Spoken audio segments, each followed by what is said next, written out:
Hey, it's Marwan Bembley here and welcome back to video number 2. In this video we're going to talk about I'm going to show you an introduction to analog sketching and what it's all about, what tools you can use, and a few exercises to get your lines going. So for this exercise, I'm going to start by using my favorite pen of all, which is this simple Bic round stick. And again, I'm going to use regular printing paper, so nothing too fancy here. So what you want to start with when it comes to analog sketching, the thing is you don't want to try and make things perfect ever, because if you're striving to make something perfect, that means that you're going to stop yourself and not do it at all, because you're not going to make it perfectly from the get-go. You need to get to a certain level, and to get to that level you need practice, and while you're in that practice phase you're going to make mistakes. So I want to encourage you to just not really think about getting things perfect, but just put lines down on the paper, and that's exactly what we're going to do right now. So this is what I like to do when I start out with a new blank sheet of paper. I want to make a few ellipses, I want to make a few lines, and I'm going to show you a few exercises how to do that. So let's start by making a few lines. Actually, we can make it this way.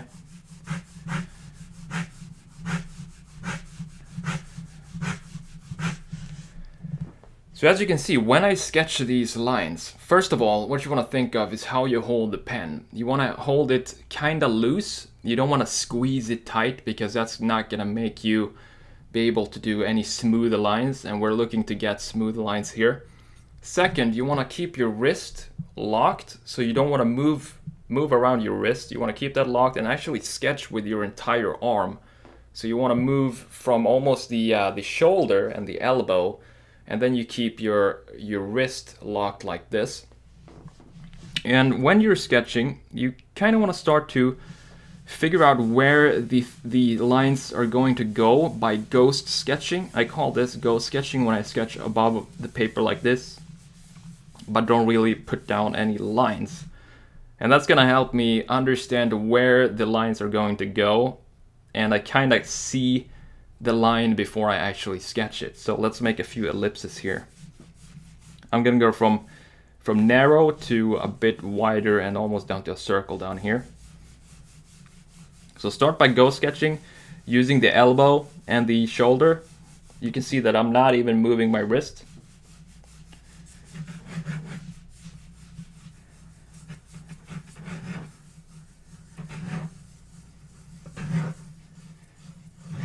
Almost running out of paper there.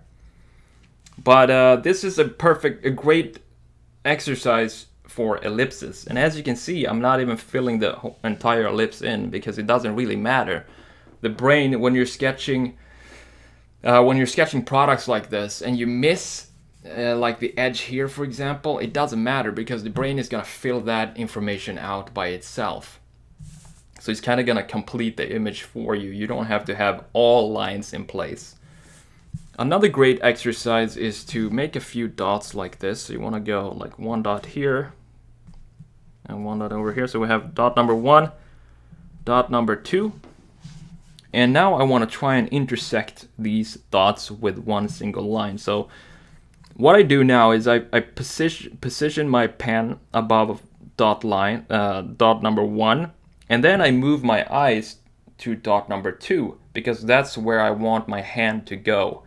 So it's just like if you've ever ridden a motorcycle, they say in the course that you want to look where you're going, and that's exactly the same here. You always want to keep your eyes where you're going. So I already have the pen above dot number 1 here, so I know that I'm going to intersect that whenever I start to sketch. And then I'm going to make a few ghost lines like this. And I keep my eyes on number 2.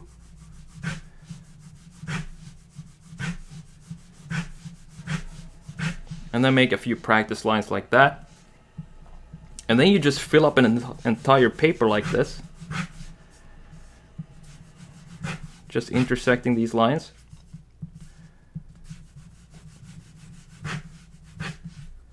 And you can even make 3 dots, so you have to make a curve. So now we're getting a bit advanced here, but it's good exercise.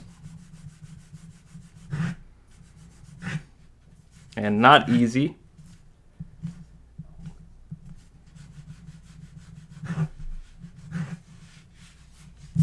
And obviously rotate the paper to make it easy for yourself to get the line, you know, comfortably done. And then we can start to maybe connect these lines. Keep in mind that the faster you sketch the lines, the smoother the lines. So if you go slow, if I go slow here with a line, you're gonna see that it doesn't get as smooth as these lines here, which I made quickly. And that comes with practice. It takes time to get this right. It's not gonna happen overnight, that's for sure. You just need to fill up a few papers like this, maybe 1,000 or 2,000, and then you're gonna get the hang of it eventually. And if you want, you can start to do some line shading as well. This sheet of paper is only for practice. It's not supposed to you know, be any type of product or something like that. It's just gonna be a bunch of random lines to get your hand and your mind going. Kind of warm up your brain a little bit.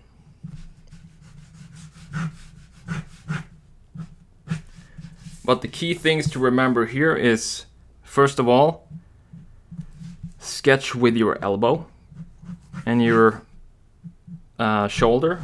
Keep your wrist locked, because if you start moving the wrist, you're just gonna mess up your lines, and it's not gonna be any smooth lines. And it doesn't matter how small of a detail you're sketching. Even if I make a tiny little ellipse here, I still want to keep my wrist locked.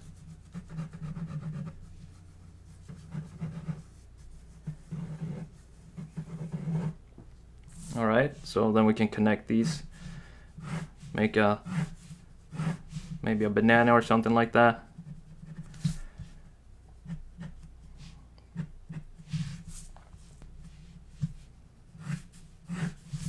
And we can also start to line shade this if we want to do that, just for practice. When we've filled up a page like this, we're ready to start sketching some objects and get some markers maybe down on there, a few markers, maybe one or two. So what we can do is use the same paper. I like to really fill up a paper because I don't like to waste any paper. So what we can do is use all of the simple geometrics that we've been doing. So we can make just a rectangle like this, and we have two circles here, and I think you know what this is going to be. I'm going to sketch a car and add a few markers to it, so nothing major at all. I'm just gonna show you the basics of sketching a car by adding some simple shapes to this. I like to start with simple geometries, so rectangles, circles, ellipses, and what have you, just to create the proportions of the car.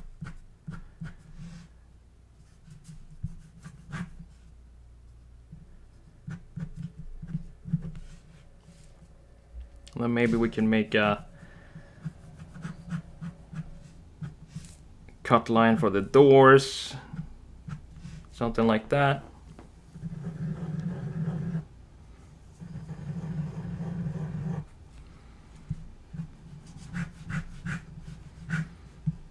So I'm really just using basic shapes here, and I'm not going crazy with some weird design, because the purpose of this is to practice the basics of analog sketching.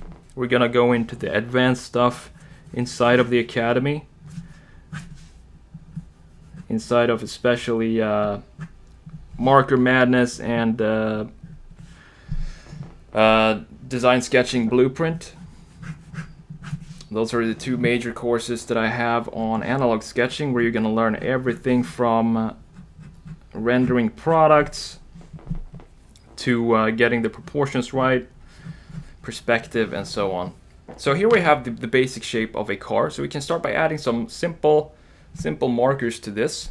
Let's use a cool gray for this example. So I have a cool gray 4 here, using the touch new markers. the best way, I get this question all the time, how do I get better at sketching cars or products or whatever? The best way to do this is to find images of the product that you're trying to sketch, and then you just try to copy. You study the reflections and study the shape and proportions of the product that you're trying to sketch, and from there you start to build it up slowly. Try to understand why the reflections are behaving the way they are. For example, this reflection right here is a reflection of the horizon line. It's actually the reflection of the earth on the side of the car.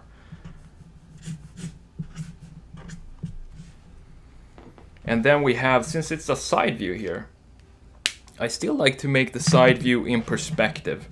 And what do I mean by that? That means that if we're looking at this object from the side, we're still gonna see, for example, the far side wheels under the car. And this is simple 1-point perspective basics, which I'm also gonna talk about in the inside of the academy in the course about perspective. But it's a simple 1-point perspective, so that means that we're going to see the wheels on the far side of this car.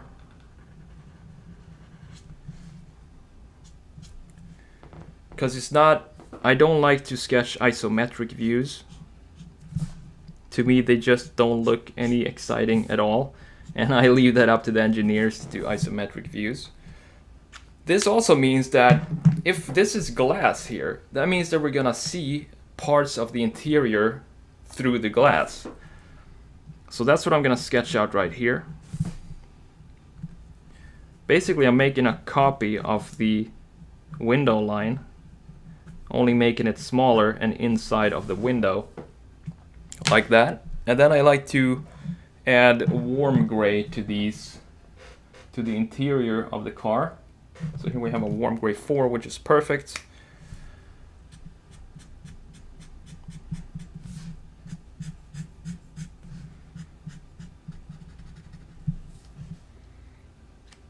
There we go.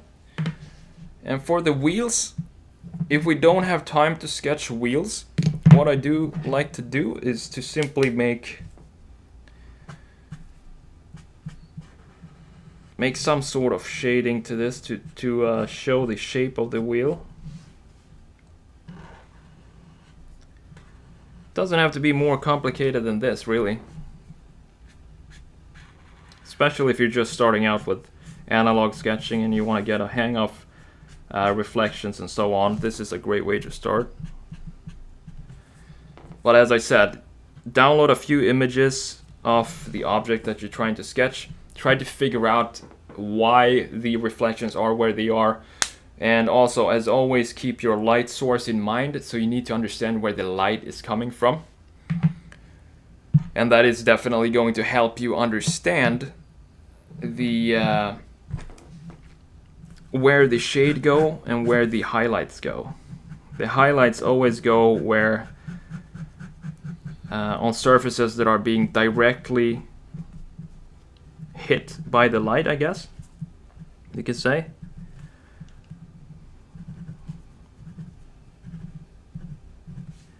And we can make some spokes here, and actually I can show you in this video already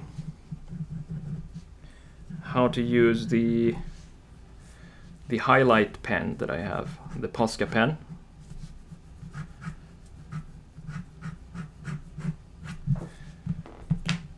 So let's say we want to add some highlights to this wheel. So I use this Posca pen and you need to shake it. And let's add some highlights on the spokes here. Just a simple touch like that.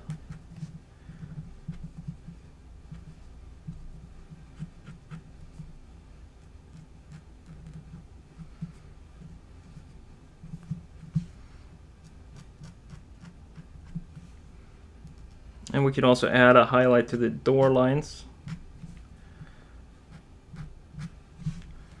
There we go. And that's about it. That's the basics. That's the introduction. This would be my like warm-up sheet of paper for if I want to start analog sketching and start sketching. If I haven't been sketching for a while and I feel like I'm a bit rusty, this is always what I do. Even if I've been sketching, you know, I've been sketching for over 20 years now, I still do these basic exercises almost every day. And I think you should do that too. And so try it out and let me know how it goes. Tomorrow I'm gonna send you the third video and final video in this training sneak peek series of the SketchMonkey Academy. We're gonna talk about digital sketching and sketching with tablet. We're gonna jump into Photoshop. Gonna show you a few tricks on how to get some cool renderings started in there. I hope to see you there. Take it easy, guys.